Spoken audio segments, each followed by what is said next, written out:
O movimento sindical e social foi às ruas em todo o país contra a PEC da blindagem, ou melhor, a PEC da bandidagem, e conseguiu barrá-la.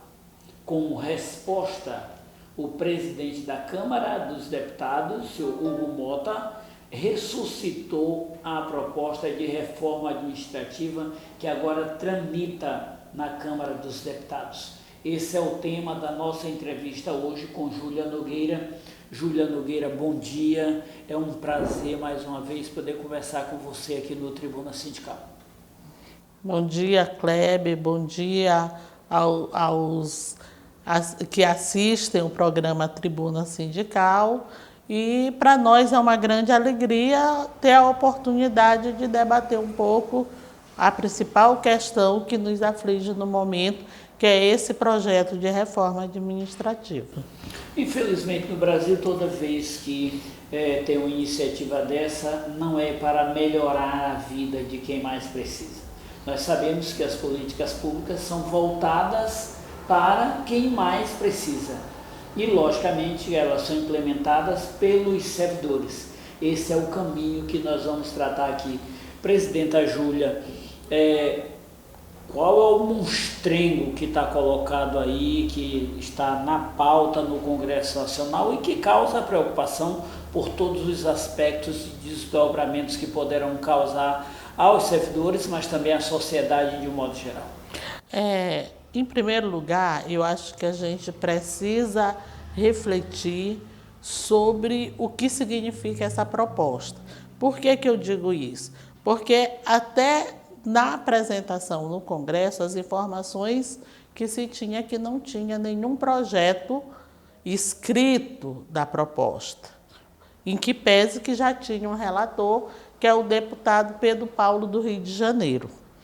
E quando nós somos surpreendidos com a apresentação da proposta da reforma, com algo em torno de 600 páginas. Veja que isso não é uma questão que nós, de uma forma geral, possamos nos debruçar, analisar, estudar e compreender o que está por detrás disso. Muitos submarinos são incluídos no meio de uma proposta tão grande como essa.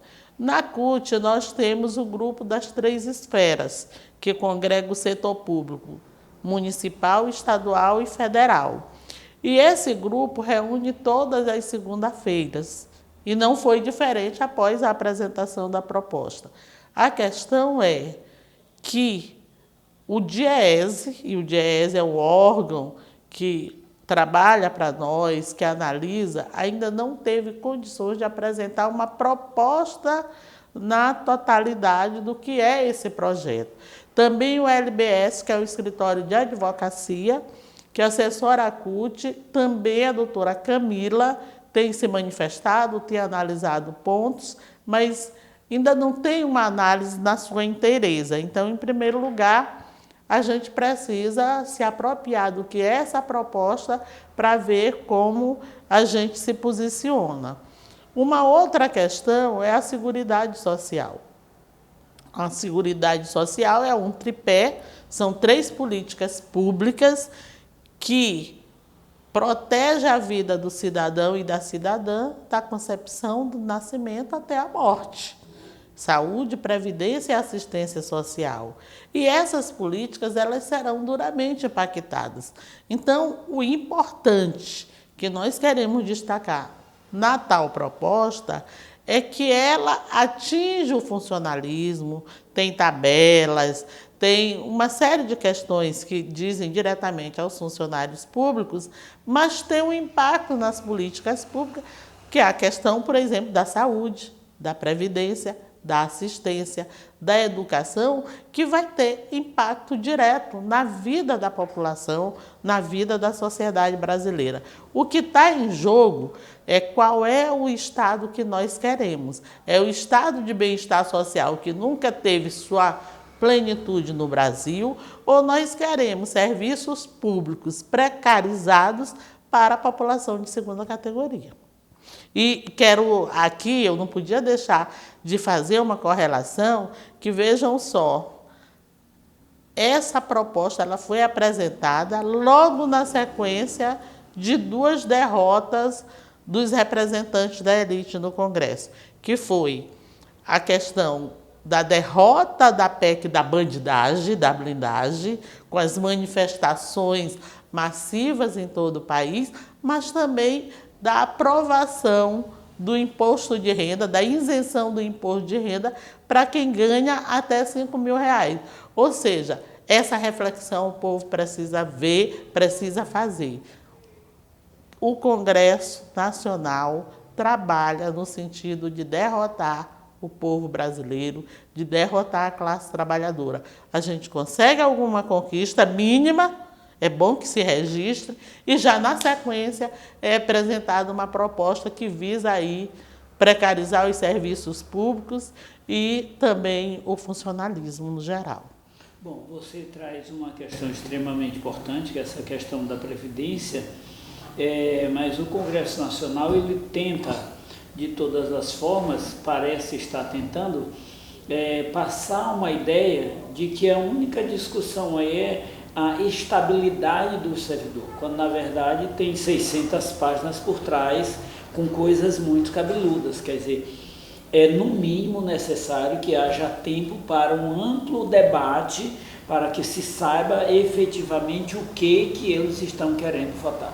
Evidentemente que nós temos que nos debruçar nos meandros desse projeto, porque nós temos que entender, eu lhe citei 2 exemplos de assessorias que ainda não concluíram em sua inteireza a proposta, a análise do que é esse projeto, que é a LBS, que é um escritório renomado de advocacia, que atua em Brasília, assessora a CUT, e também o DIEESE, amplamente reconhecido na sociedade brasileira, mas que nenhum dos 2 ainda não concluiu.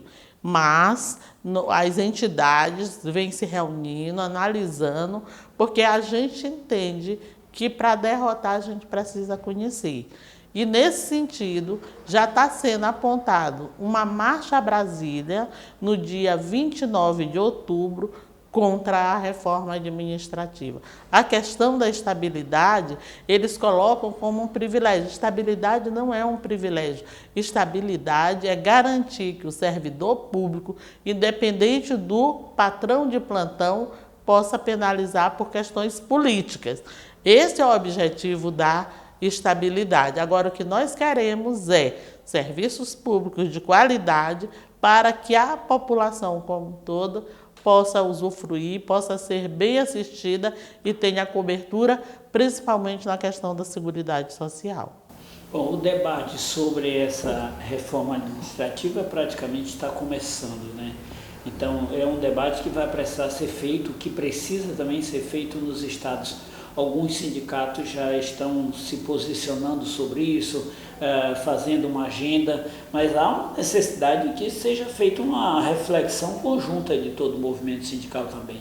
Então, a CNTS-S, na sexta-feira passada, reuniu sua direção do setor público e já saiu com orientação para todos os estados, todos os sindicatos que são filiados à CNTS-S, para que se manifestem contrário a essa proposta de reforma e desenvolvam ações, principalmente se organizando para participar da marcha do dia 29. Então, essa é uma ação. A outra ação, a gente está divulgando uma nota pública, onde a nossa confederação diz não à reforma administrativa, para que todas e todos possam entender o que significa isso e saber qual é a nossa posição. A CUT vai estar realizando sua 17ª plenária de 14 a 17, agora de outubro, e certamente essa questão será objeto de debate na plenária. Bom, Júlia Nogueira, presidenta da CNTS-S, dirigente do Sindicato dos Previdenciários Maranhão, muito obrigado por nos receber, e essa é mais uma batalha que está Não posso nem dizer que está começando, porque ela já vem há muito tempo que o movimento vem lutando para resistir a essa proposta, que agora parece vir com mais intensidade. Desejo muito êxito para os senhores nessa mobilização. Obrigada, Kleber. Lembrando que em 2022, no governo do Inominável, uma grande vitória da população do Brasil, uma grande vitória do movimento sindical brasileiro foi exatamente derrotar a proposta de reforma administrativa apresentada pelo ministro Paulo Guedes, que era o projeto número 32, a PEC, né? E que nós conseguimos derrotar. E assim esperamos, nós vamos derrotar essa nova proposta também com a força, com a união e com o dinamismo da classe trabalhadora e a sociedade brasileira, que não vai se deixar enganar. Nossos agradecimentos à dirigente sindical, Júlia Nogueira, mas também aproveitando para te dar um toque. Essa reforma administrativa, ela não atinge só as servidoras. Os servidores têm um papel fundamental na implementação das políticas públicas, mas essa é uma proposta que desmonta o serviço público. Então ela não atingirá só servidores. Ela tem como principal objetivo atingir as políticas públicas, e a nossa entrevistada falou muito bem sobre alguns pontos como saúde, educação e tantos outros que serão alcançados também. Então, cabe a você também fazer a sua parte, porque você é parte de todo esse processo.